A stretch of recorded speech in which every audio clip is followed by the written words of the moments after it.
All right, we're live. Hey, everybody.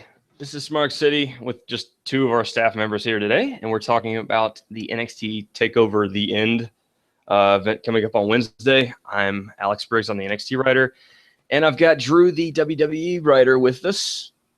Hello, hello. Hi. There we go. And so we're just here to talk about the NXT stuff that's going on. May shoot the shit about some other shit as well, but we want to get our thoughts in. Our thoughts out there on what the pay-per-view is going to look like. And, they title it The End because it probably is the end for a lot of these people, or close to the end for a lot of these people. Not the end for NXT. Not the end for NXT. Yeah, they should have said an end or something, not the end. So final and scary, but, whatever. Anyway, so we figured we'd just start with the kind of what are the two undercard matches, and then we'll talk about all the championship matches, and we'll discuss a few things that are, that may have an impact on the pay-per-view, like if Hideo Itami's going to be there, what Bayley's going to be doing, all that kind of stuff, and we'll just give our opinions and predictions and shit, and then we'll fuck off and get out of here. So anyway, so we have the first match, which is actually a debut, which, NXT's not had one of those for a while, except for TM61, with the former La Sombra, Andrade Cien Almas, will be debuting against Ty Dillinger. Drew, what do you think, man? Debuts are always exciting to watch, are they not? Yeah, they're always fun. It's literally a debut for me because I've never seen anything this guy has done. So I've seen a little bit. I've not seen a whole bunch. I saw his match against Shinsuke Nakamura in CMLL. That was an amazing match. Basically, for anyone who's never watched Almas wrestle, he's really good. Like he's probably not on par with the Kenta, Kevin Steen, Prince Devitt trio, but like he's right below them. Like he's not that far off. So he's really good. So really, really exciting get for NXT. He's going to have a fun time on that card coming up. So anyway, keep going. Yeah, and Dillinger, he's an interesting character. He's the one that does the 10 gimmick, right? Yeah, he's a fucking crowd favorite, man. I saw him at, what was the match I saw him? Takeover London when Sami Zayn came back. Yep. Yeah. Man, with Ty, man, he's kind of doing on NXT currently what I feel like his kind of cap is on the main roster, and that can obviously change, but like my general feel is he's going to be, a lower card guy. But he's so entertaining and he's so good, and he's a really, really good hand for that. And I think he's probably going to get put in a Fandango-like role, probably.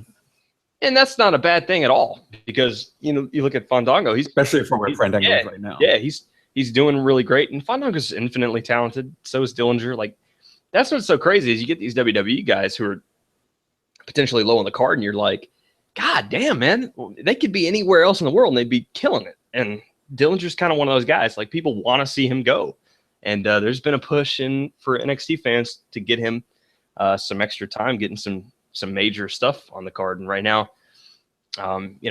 he's you can see how much they value him because they're giving him almost his first match. Like he's a big deal to them because they're hoping he can put over a future main eventer for this brand. So, that tells you how they value him. And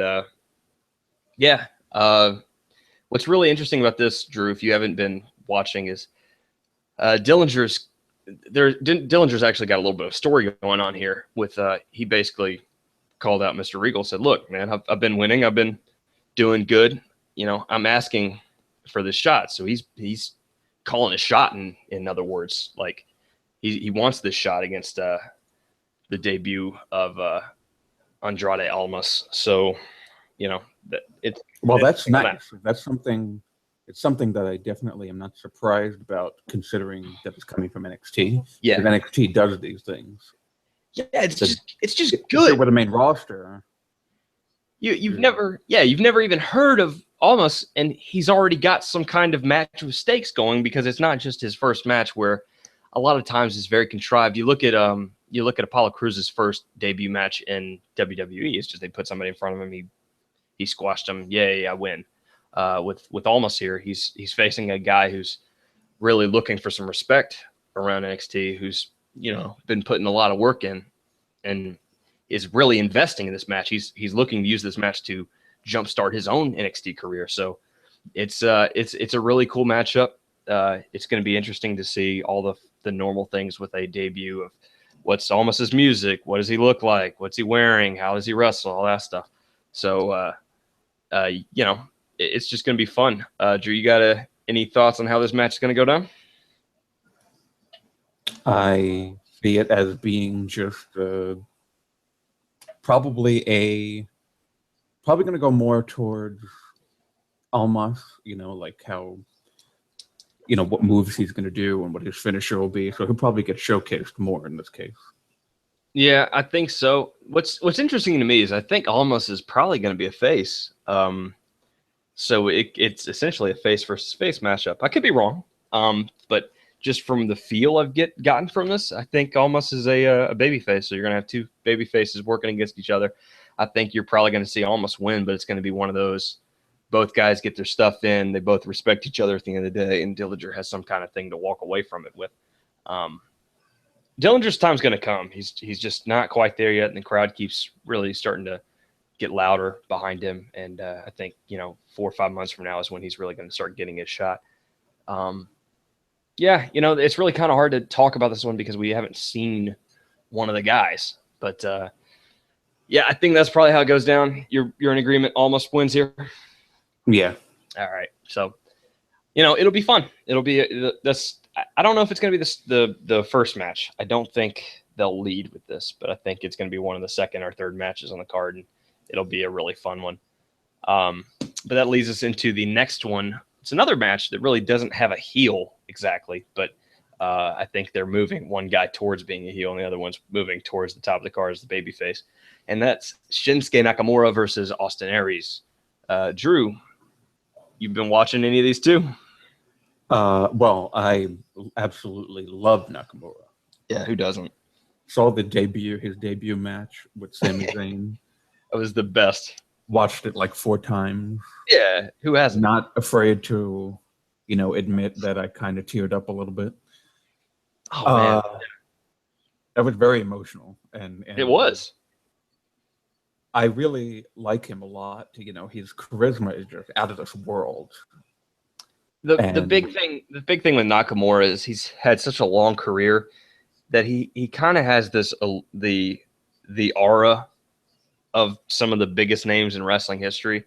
Like he has that aura like The Rock, and that aura like Michaels and Austin, and even someone like Daniel Bryan. He has that presence of just like, yeah, I'm a big fucking deal. So anytime he gets in one of these matches, it feels like a big deal. And this is the meeting of somebody who really spent a long time in TNA, who's had some really great matches. I think Aries also worked Ring of Honor. I could be wrong. I don't know for sure. There's no way that Austin Aries is not going to be heel after this match. Oh yeah, he'll be totally a heel after this. But do you think he wins? That's the question. Yeah, I don't really know Austin Aries that much. Yeah. So it's that's going to be another interesting thing. Like, I don't know Almas, and I don't really know Aries either, because I don't watch TNA. Well, we'll get into that later. But I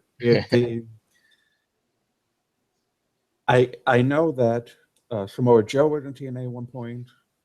Yep. And we have Eric Young now, who's there from TNA. And AJ was in TNA. I never saw them in TNA. You got a guy named Bobby Roode who's been lurking around. He's from TNA. Could be making an NXT debut. We'll talk about that later.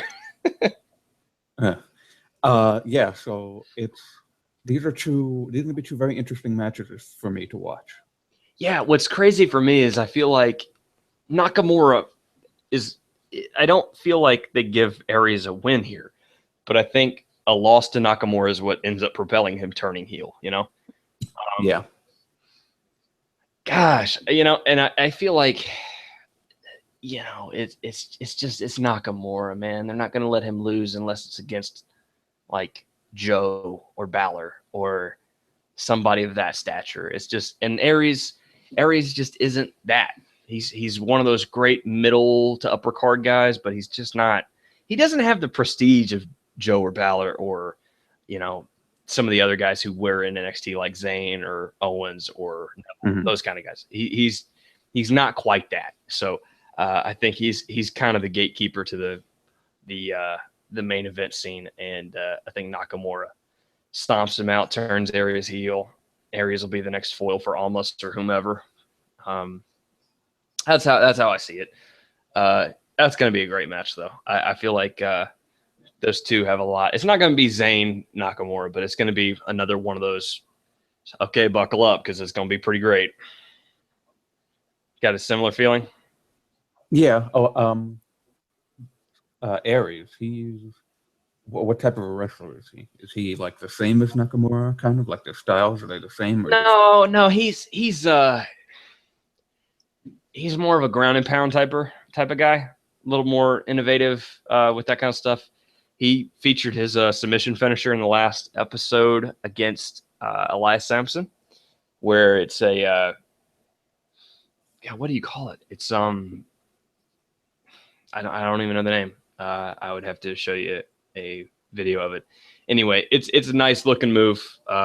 He's wrenching on the dude's face and neck pretty good, and it's he's kind of in the I don't want to necessarily mention Benoit unless if you've watched him wrestle. He's kind of like that. You ever watch a Chris Benoit match? Actually, no.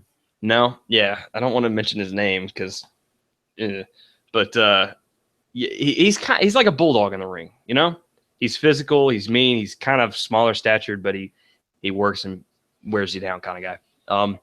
He would be a really, really good heel for NXT. So I'm looking forward to that. And for the record, it's not that I haven't seen a Chris Benoit match because of Chris Benoit. No, it's just because you were young. Yeah, later coming on. I remember watching Benoit as a kid, and I really loved him, and all that sucked. So I'm not even going to talk about it because, geez, yeah, I don't need to talk about that on an NXT card. No, we don't. Anyway, tag team champions, American Alpha. They're facing the Revival, and this one's going to be good. The Revival's trying to become the first time, two-time tag team champions, and American Alpha is obviously looking to fend them off.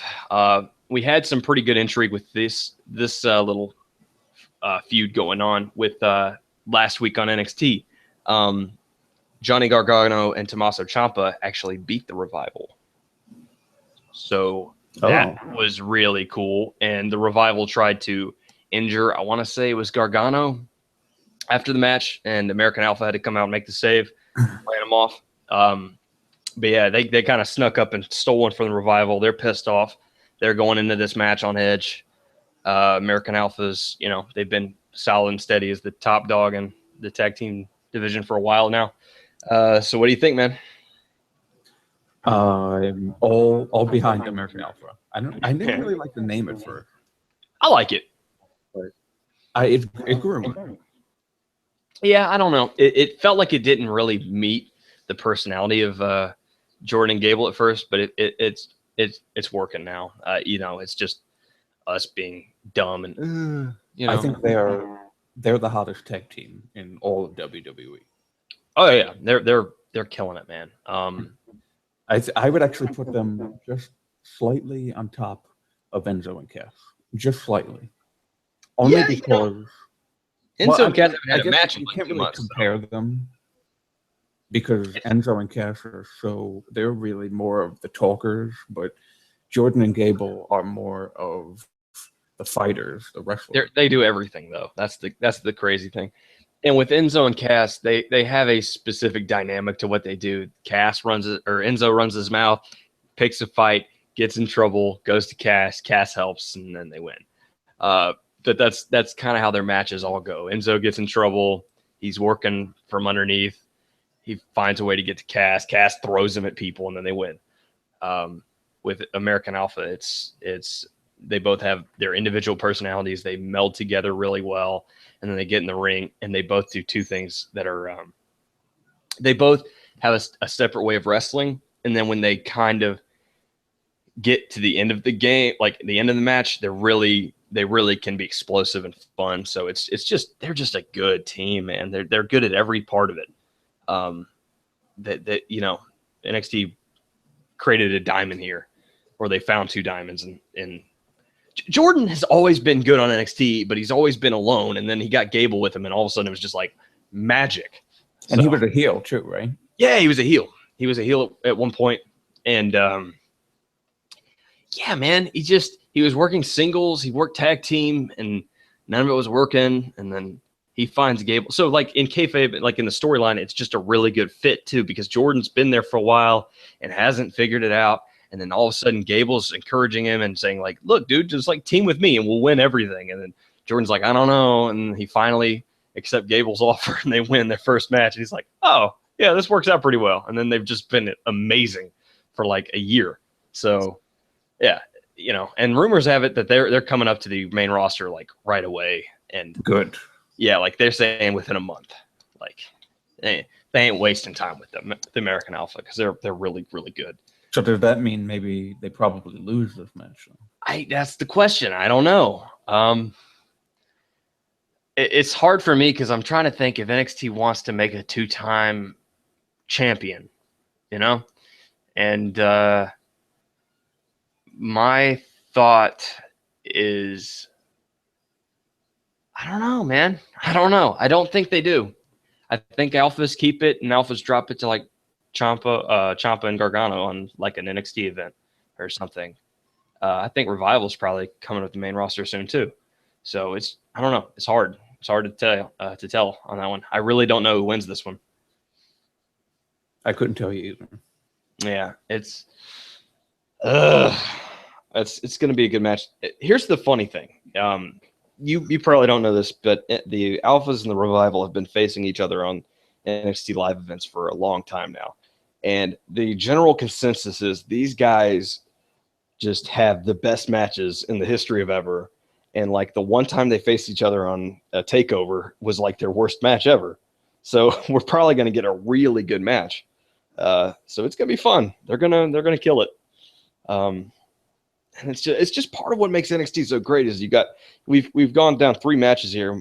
Each of them have some kind of intrigue and some kind of reason to care about that specific match, you know? Yeah. And a lot of times on WWE pay-per-views, that's not the case. So, and it's good because I don't know who's going to win. Anything you got to add to that? No, we've pretty much said it all. Yeah, I think so too. Okay. So we have 2 more matches on the card. We have the NXT Women's Championship match. Nia Jax will be facing the champion Asuka. To set the scene for you, Drew, in the previous couple of weeks, what happened was NXT had a triple threat match to name the number 1 contender. It was Nia Jax versus Alexa Bliss versus Carmella. And I think Jax got the pinfall on Carmella, and Alexa Bliss was looking great all match before kind of being out of it for the pinfall. And then last week on NXT, Nia Jax powerbombed Asuka to end the show. So I did see that. Yeah. So we're running into this with Jax, you know, talking up how she broke Bailey and saying she'll do the same to Asuka. Asuka's been just a monster and been an unstoppable force of destruction in her time in NXT. So it's a fresh matchup and should be a fun one. What do you think about this one, man? Well, I've heard from a lot of people that it seems the Asuka experiment is not working very well. Why do you say that?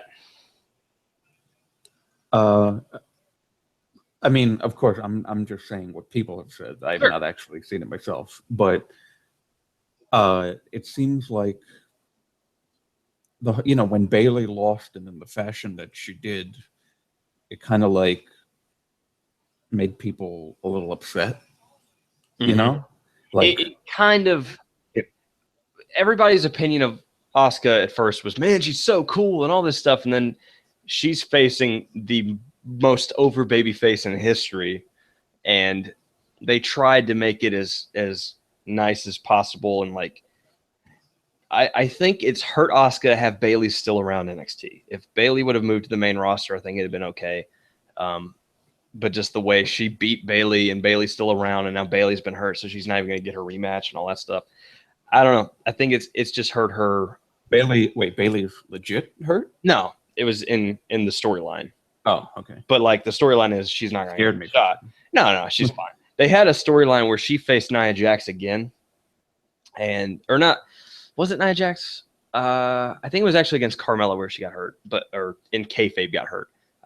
But she lost to Nia Jax, and then she faced Carmella and got hurt, and something happened. Anyway, point is, she's been around and having matches away from the title, and everybody's inclination is to care more about Bayley. So, and now she's not on the cards. So I think it's hurt a little bit just that she's been around, you know.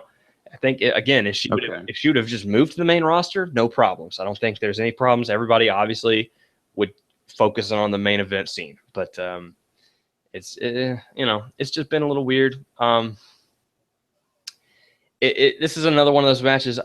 It's going to be a really good match. I just don't know what I want to happen or what I feel should happen, because it's been a little chaotic in the women's division for a while now.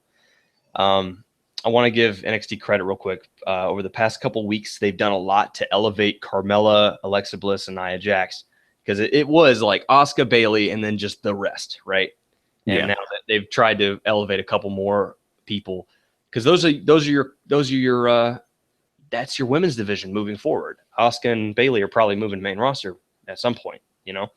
So I'm very interested to see how Bayley, I'm really interested to see how both Bayley and Asuka translate to the main roster. Yeah, I think that'll both be really good. I think Asuka doesn't show up for another half a year to a year, honestly.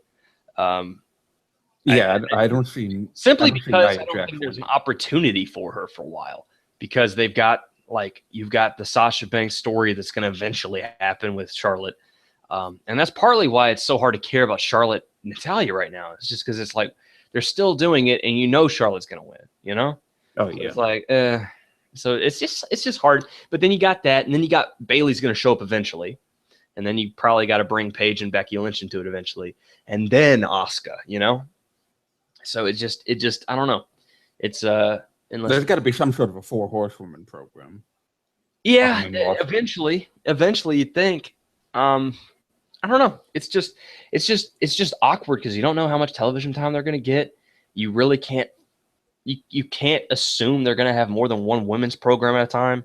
I guess hopefully there will be once they do the brand split, but it's just a weird situation. Like there's so many unknowns, so it's hard to even kind of book that. That's why Bayley's still in NXT, because it's like you've been ready for 2 years. It's just we don't.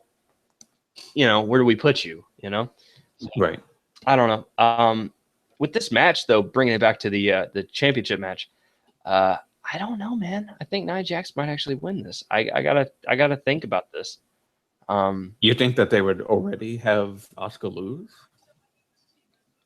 Well, it wouldn't be like already. She's not lost for like 6 months. Has it been 6 months already? Yeah, I don't know when she debuted. Let me check that.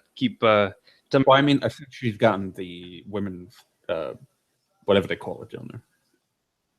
Yeah. What do they call it? The NXT Women's Championship? Is that what they call it? Dude, she debuted September 23rd, 2015. It's been over 6 months. But she didn't win. When did she? I meant when she won the title. When she won the title, it was Dallas. So yeah, that was just what? That was a little over a month ago now, right? Yeah, I guess so. Or almost 2. Yeah, you're right.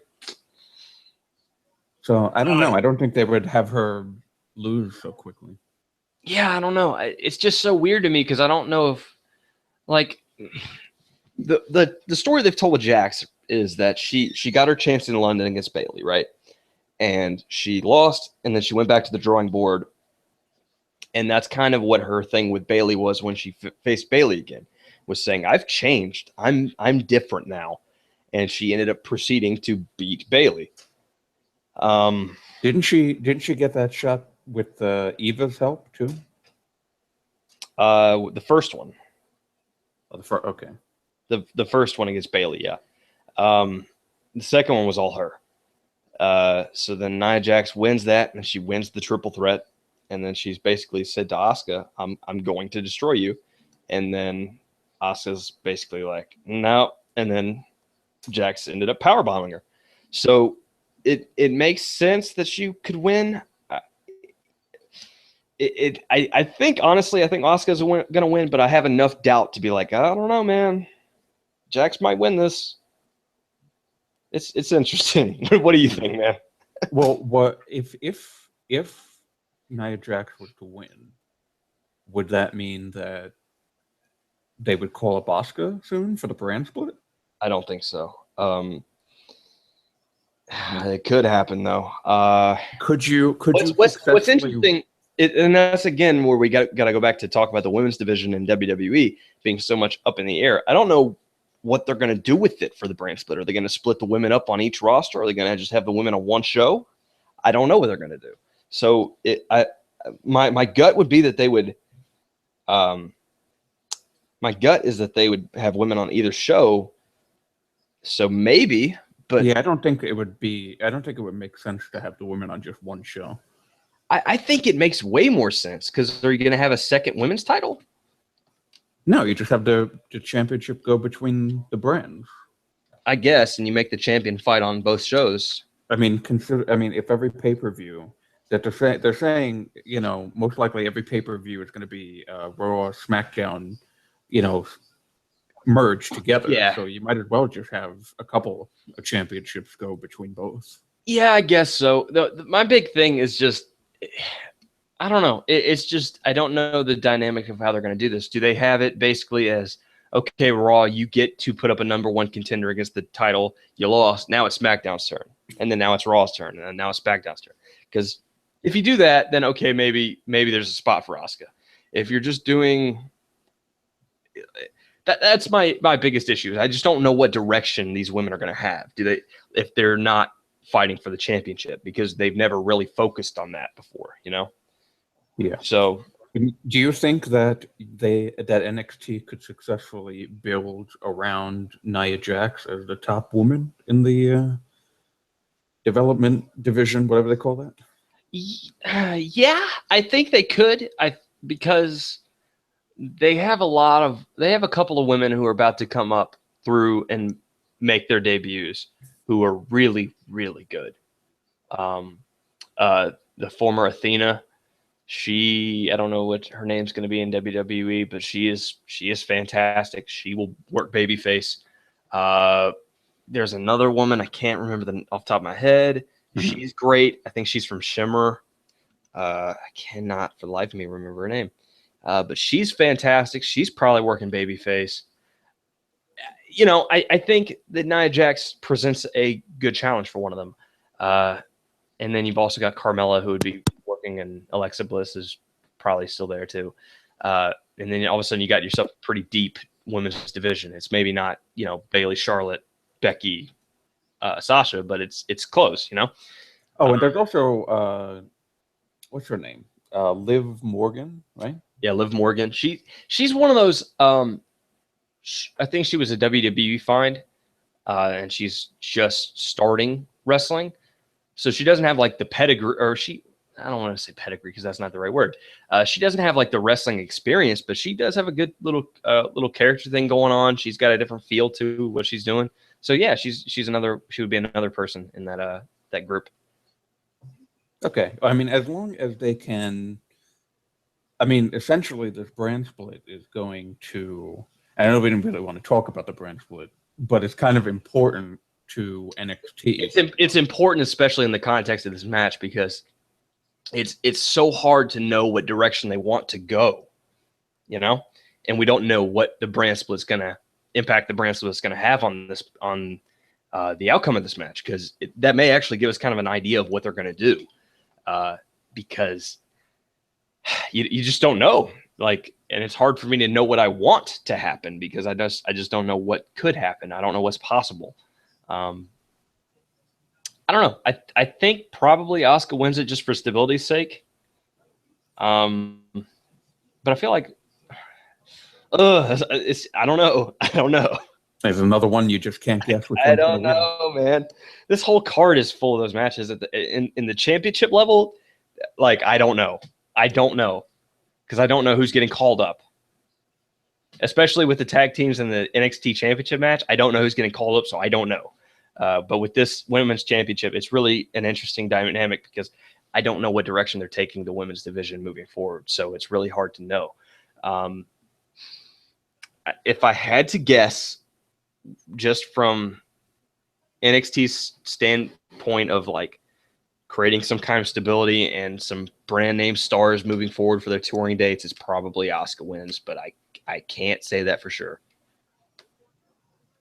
Yeah, I'm going with that too. I think Asuka takes it. I think Asuka wins. The nice thing that I do know is that this will be a different type of match for Asuka. She's not going to just be steamrolling like she did against Emma and against a lot of the people that she's faced. So it'll be an interesting match for sure. And that leads us to the final match of the card, the NXT Championship match in the steel cage. The champion, I don't even want to say that, Samoa Joe versus Finn Balor. Fair warning to anyone listening, Finn Balor is my favorite wrestler by far. If you say anything bad about him, I will fight you. This is going to be good via fisticuffs. So don't say anything bad about him. What do you think, Drew? Oh boy. Well, they really have been teasing Finn Balor moving up to the main roster for quite a while now. Correction, he's been teasing. Oh yeah, that's right. Yeah, asshole, fucking asshole. He's been teasing it since January. Yeah, he's been teasing it since last year. Let me go find that fucking tweet from London last year in 2015 where he's like, "Yeah, I'm just gonna sit in this fucking phone booth and be like, hey Vince, I'm here and they're here." Oh yeah, that's right. Asshole. Yeah, I remember that. Fucking asshole. Keep going. It's your turn to talk. I just love hearing this. Yeah, so first of all, I think it was completely shocking for them to put the title on Joe in that Lowell House show. I'm glad they did it so I didn't have to watch it. Yeah. Maybe I would have liked to watch it. Nope. You don't need to see that. No one needs to see that. All right, I know. You dictate you dictate everything when it comes to Finn Balor. Yep. So I've been enjoying what I've seen so far. Unfortunately, I know you were really bugging me to watch their sit-down interview. I did not watch it. Mm-hmm. I'm sorry. Shame. I know. Shame on me. Yep. Shame. But I don't deny that it wasn't fantastic. Good, because you wouldn't know. God, you suck. Anyway, so let me just talk about this match because apparently you've done none of the research. That's why you're the NXT. Yeah, exactly. So basically, this match is. I feel like it's Finn Balor's like, here you go, here's your proper send off. Thanks for everything you've done for NXT. You had the longest reigning NXT championship run. You had the 2 awards you won for NXT. Now you get the proper first ever steel cage match for NXT. Here's your send off. With that said, I think he wins the match. So, yeah, I'll talk about the reason why afterwards. But I think both of these guys are getting called up in July, whenever that happens. I think they both are gone. So I don't think either one of these guys is holding the NXT championship for long. Right? So that's my belief, and that's kind of part of why I think Balor wins this. And the premise is built feebly in my mind from me playing Booking King here. you know, just God, this match is gonna be great. It's gonna be freaking great. I remember the last match that they had when Finn won, and even though it had a lot of the bloody mess and the stoppages and all that stuff, it was a great match. Mm-hmm. So I don't doubt that that they'll have a great match. I know absolutely they will. Yeah, I think the big thing here is the story for both of their first two matches was about Joe. It was about Joe feeling like Finn betrayed him after not standing up for him and giving him his title shot. And the story was, you didn't hold your promise to me. Now I've earned my shot. I've taken my shot, and now I'm going to take what I feel is mine, is the NXT Championship. Balor wins. They have a rematch. And Joe kind of is the same kind of vein as, in Dallas. It was like, okay, you got me once, but that doesn't mean anything. I'm going to destroy you because I'm a monster and all this stuff. And Balor wins again.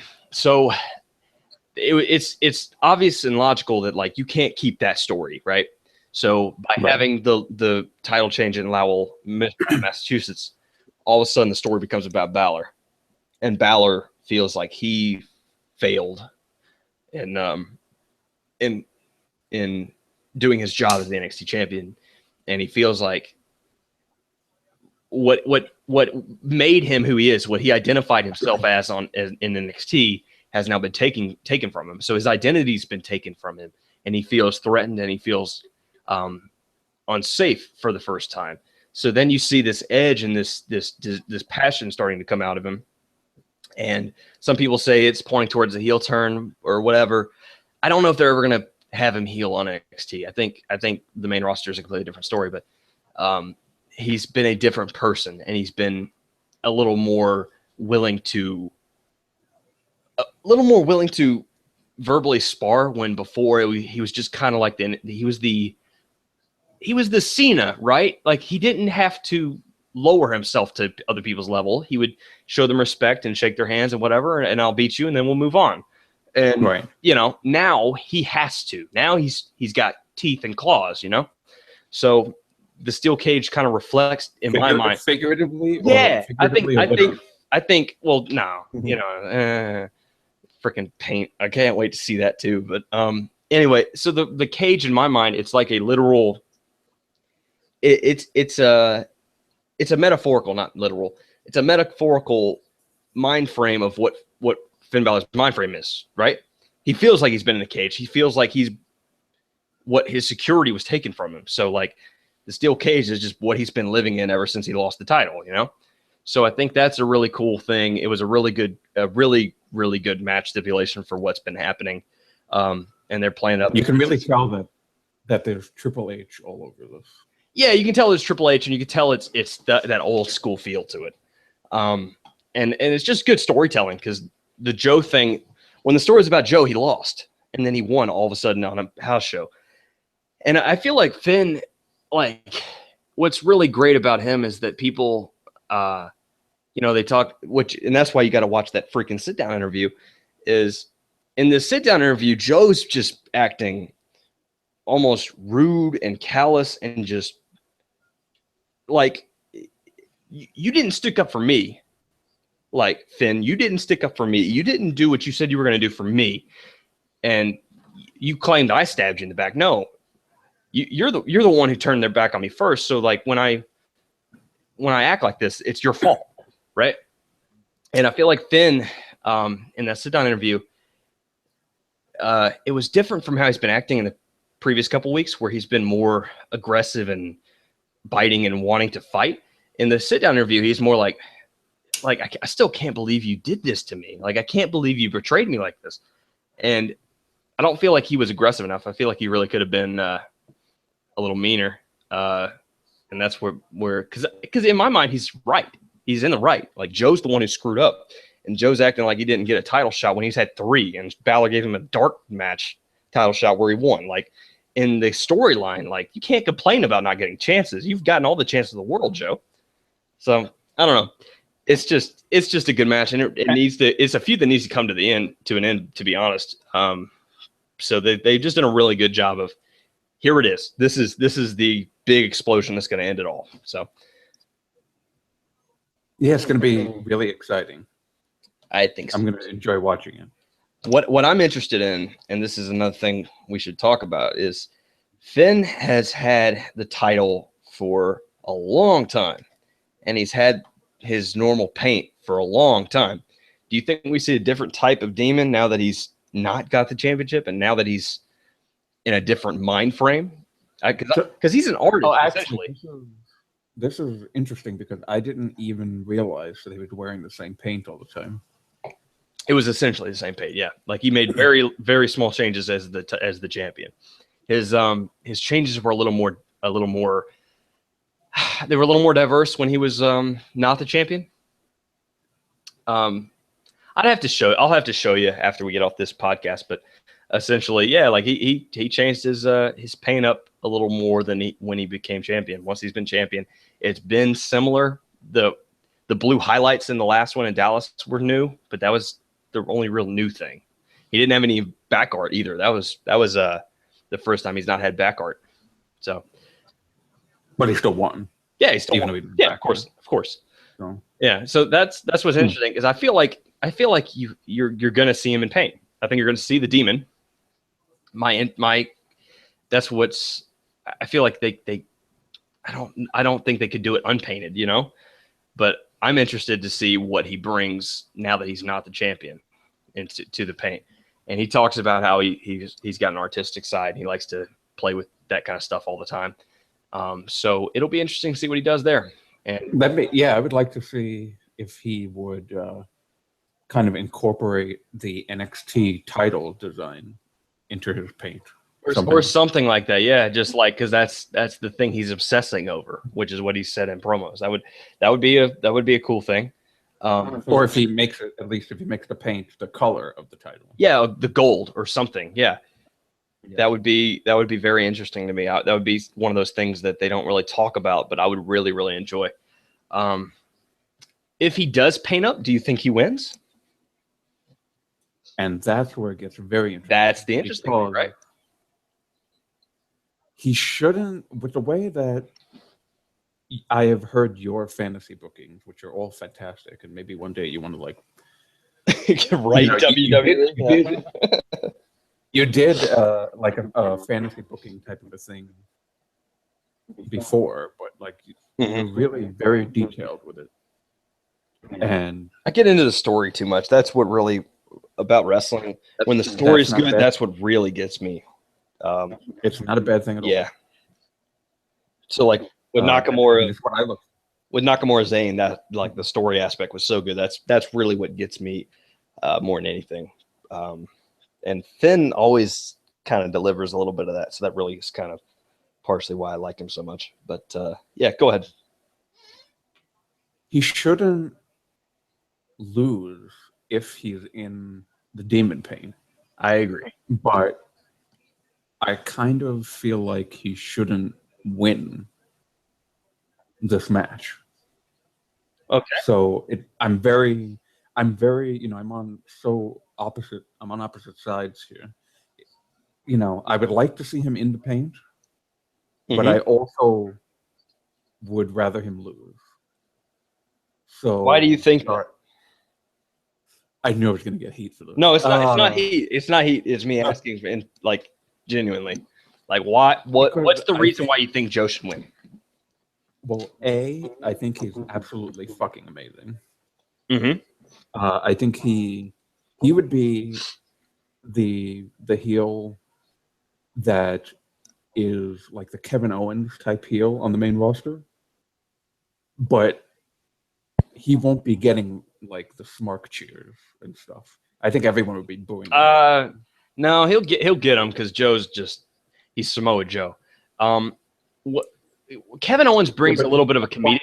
Let me like elaborate on that. Okay, go ahead. I feel like you said comedian, but I feel like Kevin Owens is more of a comedian and pandering to the crowds than Joe is. Okay. Like, but I see what Kevin Owens is that he, you know, he's trying to get the type of interaction that the crowd is giving him. But I don't see that with Joe. Okay. Kevin Owens is a fantastic heel, but he brings this intentionally or not comedic aspect where you laugh at what he's doing because it's like, oh my God, he's such a dick. With Joe, he's just going to knock your fucking lights out. Like, I'm not here to joke. I'm not here to laugh. I'm here because you have what's mine and I'm going to punch your teeth. Like, that's what he does. And he's really good at these kind of aspects, especially with Finn Balor, where he thinks he's right. Balor thinks he's right, but Joe has found this way to distort the truth. In my mind, other people will say he's right. I think he's distorted the truth to make a point that he feels is true, and he's run with it. Joe deserves all the credit in the world. I don't think he was that great at the start because they weren't really giving him a shot.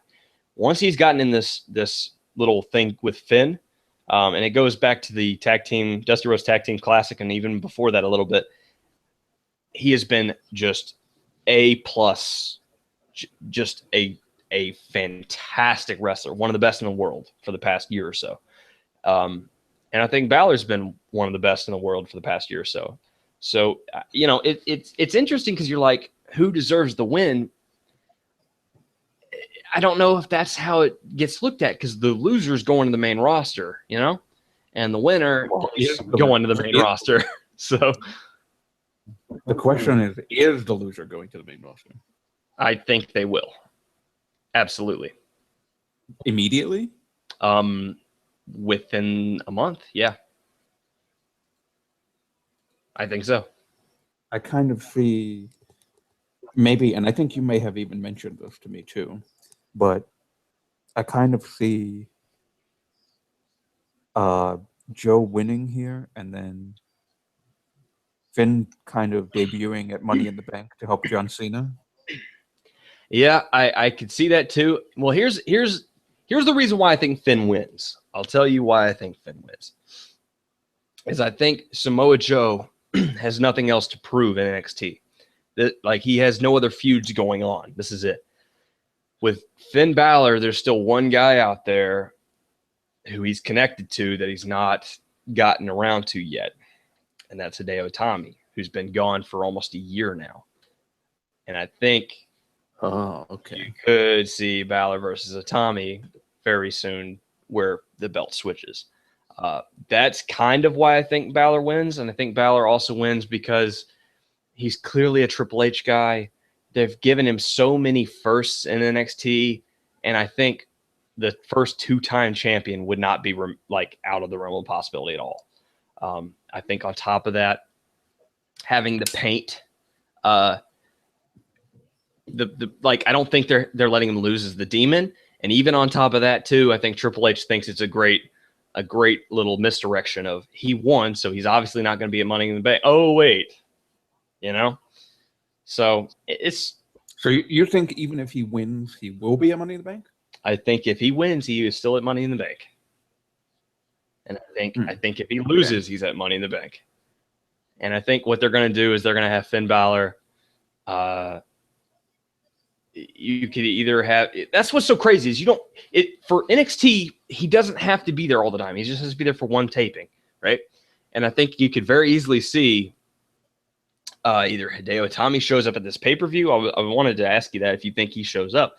I don't think he does, but I think you see him on NXT like the day after for the tapings the day after. I think it's very obvious where Balor is going to be on the main roster. He's going to be connected to the club. Like he's probably a heel and he's probably in the club or he's around the club somehow. So I think he may stay babyface for just a little bit, but he's turning heel. And what better way to turn heel to reveal he's the one who attacked Hideo Itami and hurt Hideo and cost him a year of his career. Like they've had a connection. Wait, hold on, I have to interrupt you because didn't you say that you thought that he wouldn't be a heel in NXT? I said I don't know if he will or not. I may have said that. I don't know if the turn happens on NXT. That's what I meant to say. Well, but if they do what you just said. Well, no. What I mean is, I think it's so hard to even know. It's so hard to even fathom. I think what may happen is they reveal him as a heel on the main roster with the club before he shows up as a heel on NXT. That's what I mean when I say that. But I think it's very easy to tag into that. Is he attacked Hideo? You know what I'm saying? Does that make sense? Okay. Yeah, I get you. So then he's got the club with him, who may even show up on NXT with him. Hideo attack, and that would be exciting. Yeah, and that's what I would love, is because this is my point. Is Samoa Joe really has nothing else left in NXT? With Finn Balor, you can talk about he's got a thing with Hideo Itami, and he's got the club with him. So the club shows up, and you got Itami versus Nakamura versus whomever. Like, all of a sudden, you got these crazy things going on in NXT. Like, you have a feud to carry NXT for a little bit. So that's why I think Finn wins this. Partly because of that, and partly because I don't think they let him lose to the Demon, and I don't see any other way that he's not the Demon for this. I just kind of dismissed you as a little Mark in the beginning, but now actually I understand where you're coming from. I think it's my Markdom making me come up with these ideas. Oh, definitely. But I think I have a solid case here. I may not be right. I may not be right, but we'll see. I'm going to be rooting my ass off for Finn Balor, and Samoa Joe can go fuck himself. So there you go. So you see it being Finn wins. He goes into the program with Hideo. Yep. And then Hideo, when he wins the championship, you think he would go into a program with Nakamura? He would either go. God, I hope so. God, I fucking hope so. If not, he'd go in with Andrade Almas. He'd go in with somebody like that. Okay. Could be Austin Aries at first.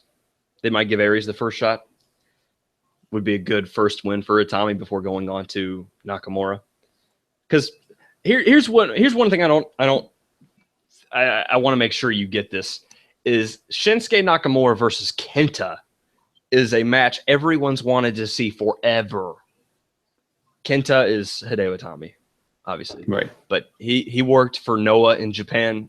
Nakamura worked for New Japan Pro Wrestling. I don't think they ever had a match.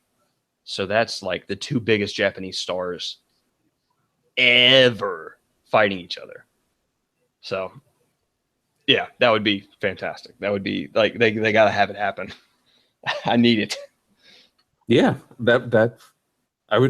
I've never seen Hideo in the ring ever. So that'd be another interesting. He had some matches. He had some matches with Daniel Bryan on the Indies that are literally the best Daniel Bryan matches I've ever seen. Like, they're just phenomenal. They're so good. Hideo had a little trouble at first in NXT. He wasn't quite connecting, and then he finally kind of figured it out. And his last couple months before he got hurt he just killed. He was great. And just for you to know, he's kind of a smaller guy who is really well known for kicking the fucking daylights out of you. He kicks so hard, and every time you see him kick somebody, you're just like, God damn it, stop it, dude! You're gonna fucking break the ribs. Yeah, so fun. He's fun to watch. I can't wait to watch him. He's also the one who created the go to sleep, and he never hit it on NXT, though he teased it. So that's where I feel like you got to have the program with Balor where he hits the GTS for the first time, because Balor's a tool who hurt him, and so he knees him in the face and wins the title. Like, it has to happen. That would be the best booking NXT. It's the most compelling storyline moving forward and giving NXT some direction, in my opinion. So I think that's what they should do. Okay.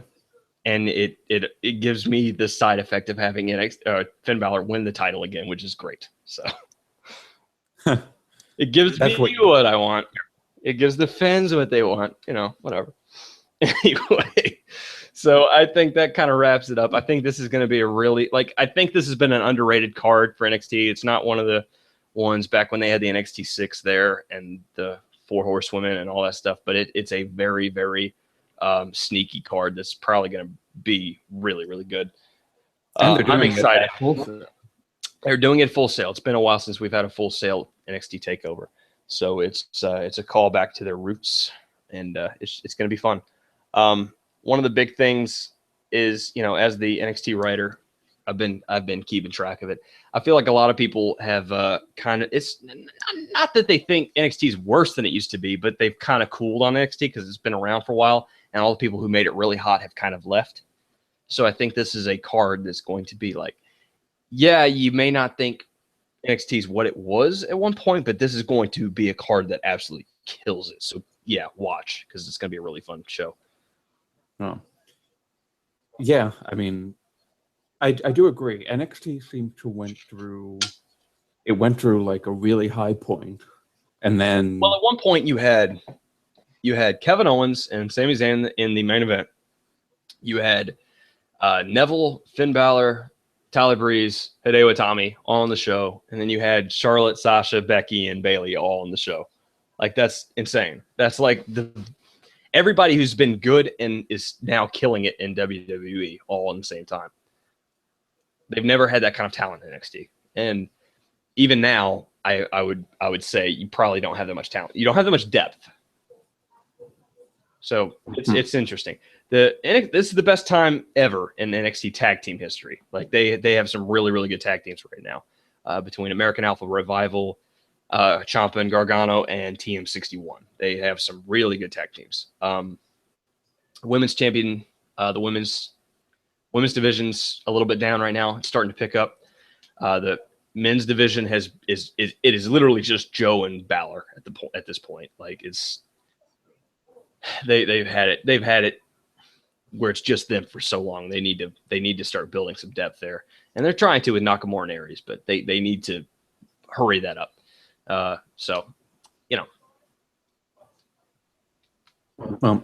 There's one other thing that I'd like to mention. Sure. Brother Nero. Yeah, so this whole TNA nonsense. TNA is just absolutely crazy lately. So basically what happened was TNA, for some reason, TNA decided to block me on Twitter. Don't know why. I think it was, I don't know if maybe I said something on my Twitter and they just decided to block me. Now, the thing is, though, I actually like TNA wrestlers. What was that? Don't worry about it. Okay. I hope we didn't lose that part. Wait, we weren't here? No, my internet fucked up. I hope it was still online. Keep going. Okay. Well, no, I saw live is still there. It's been there. Yeah, it's back. Good. Great. Wonderful. Keep going. Wonderful. So you didn't hear anything that I said. I didn't hear a damn fucking thing, but they did, so keep going. Yeah. Technology people. Wonderful. So talking about TNA. TNA, they just totally they're terrible. They really are terrible, but I can admire some of the wrestlers in TNA. Like Matt Hardy is just absolutely fucking nuts right now. But he's taking it to extremes. Very, very extreme. They did a whole director's cut of the Brother Nero stuff that is just it's so laughably bad that it's almost kind of. It's insane. He brings Jeff Hardy to his fucking house, and it's this big freaking huge ass house in the middle of nowhere. And then they go in essentially what's the garage, and it's this huge ass garage with just a fucking wrestling ring. It must end where it all began. It must end where, but that's not where it began, Matt. Like y'all probably, I know you didn't have this house when you began, so like, what are you talking about? Seriously, What's TNA going on? TNA has got to get its fucking act together. It is. Well, They blocked me on Twitter. Yeah, you still bitching about that? Yeah, I'm still bitching about that because they are preventing viewers when they need it so badly. Well, I guess. Man, NXT or not NXT, TNA just. I've never cared about them.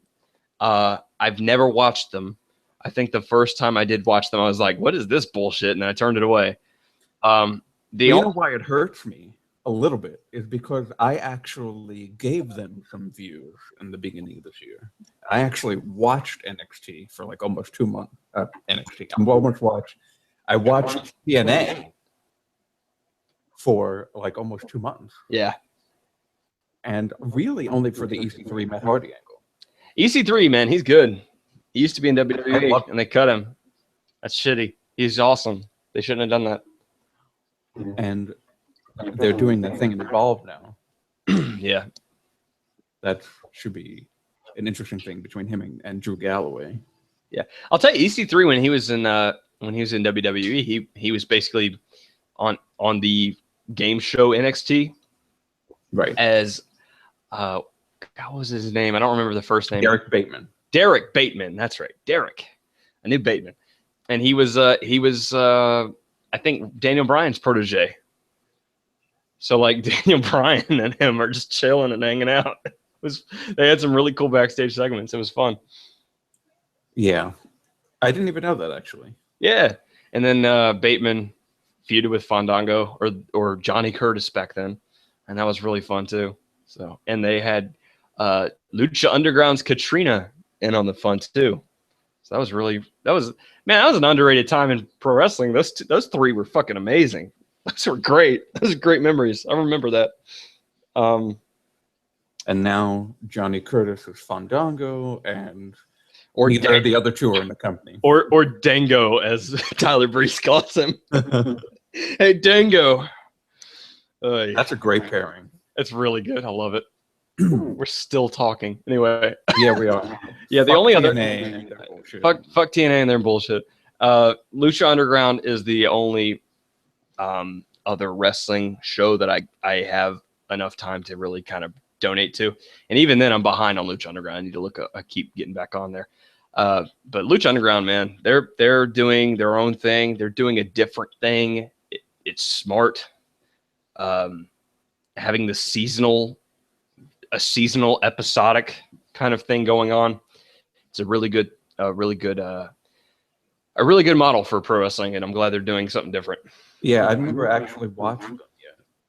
Yeah, I need to get you in on that. I've got the links. My problem is that they're not on my television. Otherwise, I would watch them on that all the time. I do get New Japan. I do get New Japan on my TV. I have some old episodes of them on. So yeah, I've got that shit DVR'd.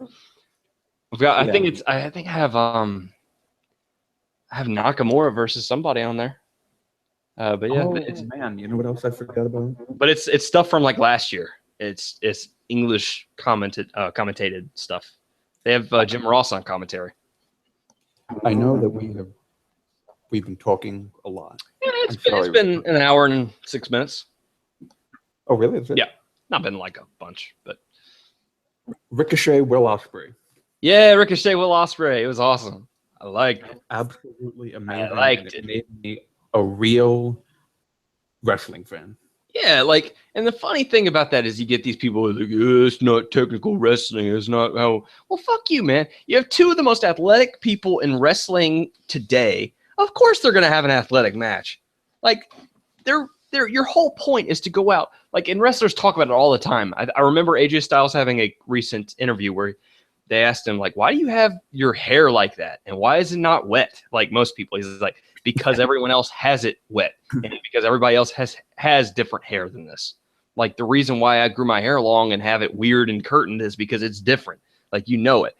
It's the same thing in the wrestling match. They did a different thing because they could, and no one else can replicate it. Like, so, and they know it's entertaining, so just fuck off and enjoy. Exactly. God, shouldn't be hard, man. Shouldn't be hard to be a wrestling fan. I've been predominantly a WWE guy. Yeah. And, you know, when last week when, you know, Twitter blew up about this match. Yep. For some reason, I kind of like felt drawn in to actually, you know, watch it. And I did. And, you know, it was so incredible and so different from WWE that I immediately watched it again, the whole thing. Yeah, it really broadens your horizons of what wrestling can be. New Japan has a really cool and unique take on it. I would recommend watching some Ring of Honor stuff because they do some great stuff too. I'd recommend PWG and some other things like that, just to get out of the comfort zone a little bit and look at some stuff. And I wish WWE would do this, but they have such an elitist view, it seems, on production that we do it this way because this is how we do it, and because we do it, it's obviously the best way to do it, you know. And I don't know. I don't know what to say. It's I think their production is pretty mediocre, to be honest, but that is what it is. I think it's absolutely shitty. Especially because of how much money they have. So you're like, they have pyrotechnics and this amazing setup, and they just don't do much with it. So like, it looks really good, but they don't do anything like that could make it look better. My pet peeve with WWE's work is the fucking camera work is atrocious. It's the unnecessary zooming in and out. It that like give you a seizure. Makes you like seasick. It's insane. They, you know, you watch the Ricochet and Will Ospreay, and it's just like you see the whole ring most of the time. Yeah, one cut.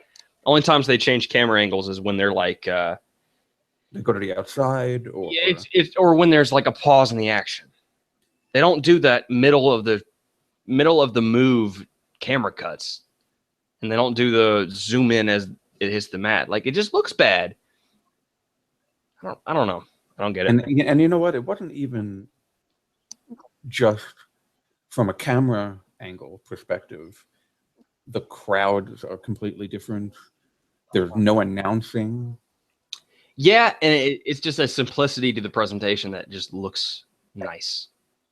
You know, I think it was like about 9 minutes in, they do a really big move, and then the crowd chants, "This is awesome," for the first time. Yeah, and here's a great thing about that too, is Japanese crowds don't do that.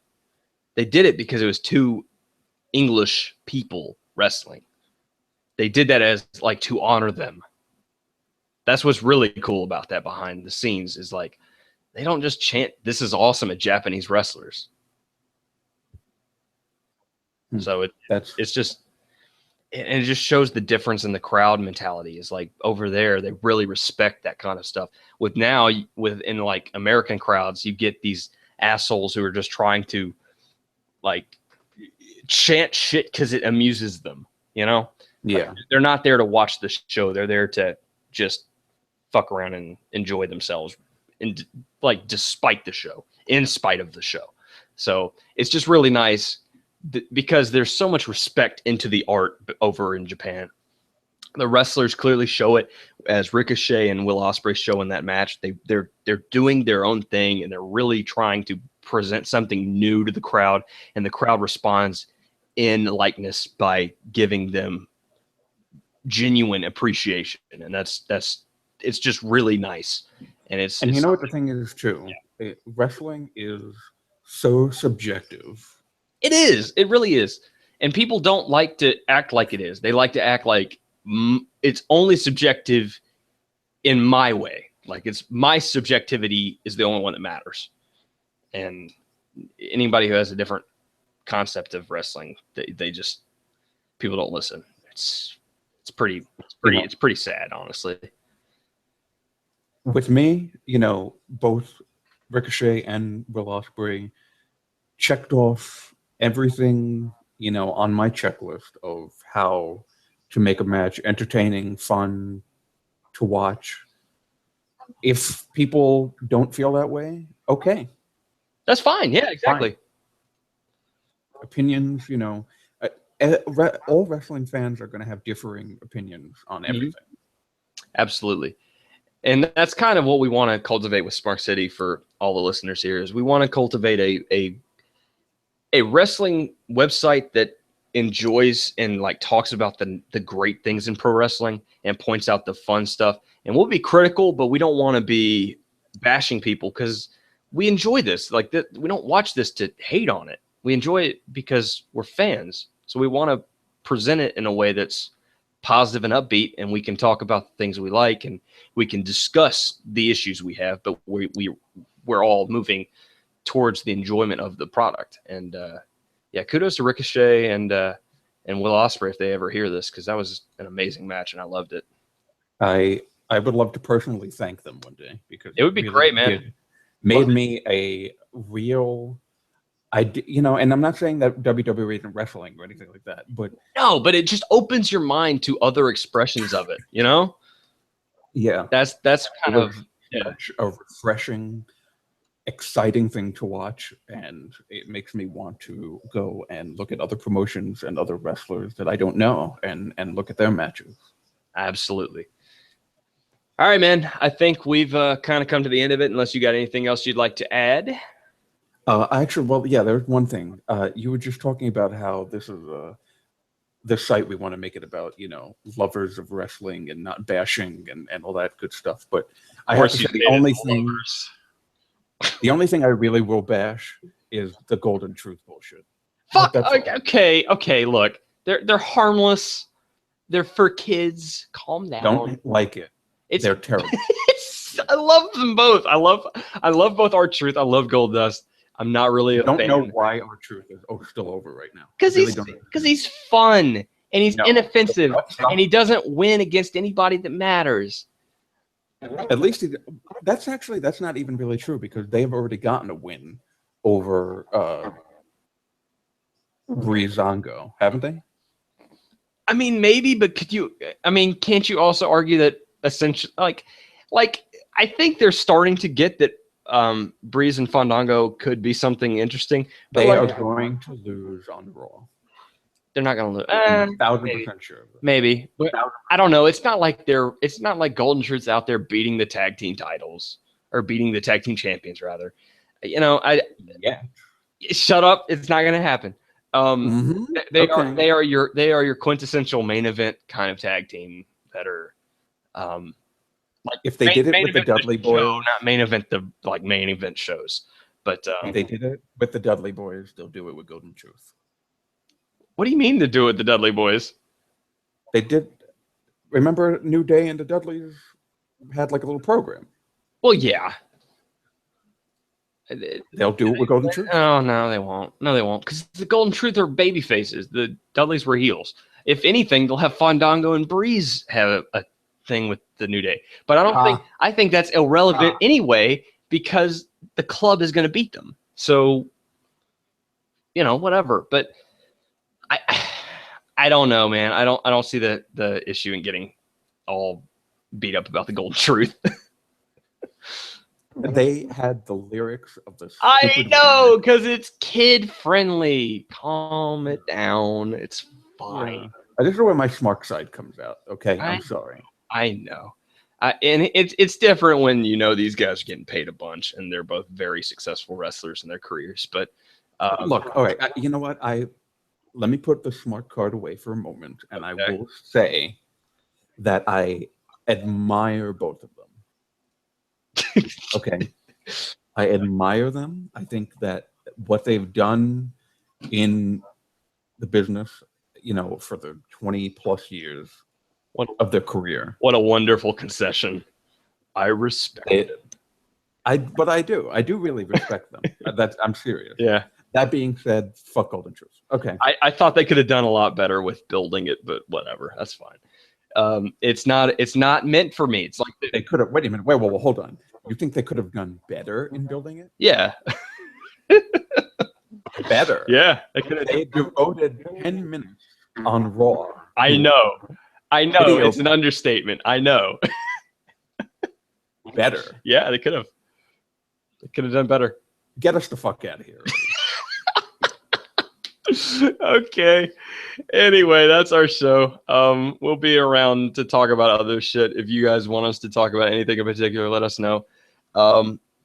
We are hosting this on YouTube, and if you really would like to help us out, leave us a like and a comment, and subscribe to the Smark City YouTube channel if you could. It'll do a lot to let us do more of these in the future. So we do really appreciate your support. You can also reach us on Twitter at SmarkCityNet or at Drew's Twitter. What's your Twitter, buddy? Nicholas Drew 91. And I'm Alex Briggs at @A_brigade. You can tweet me and send me mean tweets about how I'm wrong about stuff and Balor sucks and all that.